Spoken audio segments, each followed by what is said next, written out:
Dāmas un kungi, Rīgas motoru muzejs ar šo brīdi ir atklāts.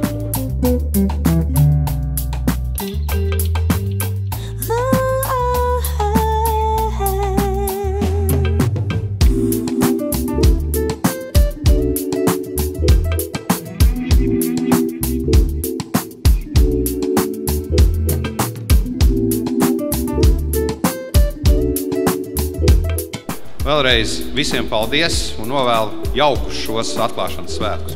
Tā nav tikai ekspozīcija. Tā nav vienkārši automobīļa izstāde.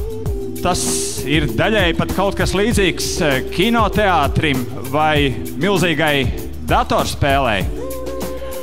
Tai pašā laikā tas ir ļoti nopietns, izglītojošs zinātnes un tehnikas tāds interaktīvs centrs.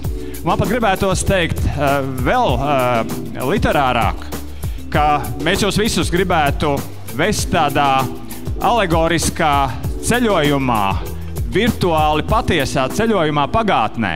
Gribu pateikt, ka šī ir tā vieta, kur visi var satikties. Un satikties ne tikai autoentuziasti, restaurātori, automīlētāji, bet šis ir arī, kā jau minējām, zinātnes centrs. Tas ir domāts jauniešiem, šeit var braukt ģimenes ar bērniem, katram būs ko darīt.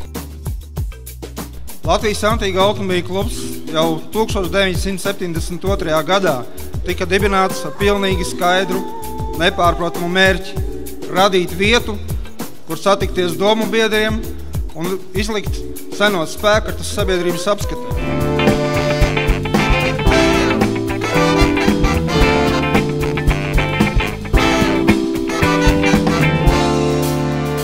Šodien mēs patiešām gribam parādīt kaut ko jaunu un kaut ko ļoti nozīmīgu Latvijas vēsturē. Bet ko? To jūs tūdaļ redzēsiet. Šis ir Latvijas valsts prezidenta Kārļa Ulmaņa autodvīņu brālis, ražots tieši tajā pašā gadā, tieši tajā pašā vietā. Un šī ir pirmā reize, kad tas ir pieejams publiskai apskatei.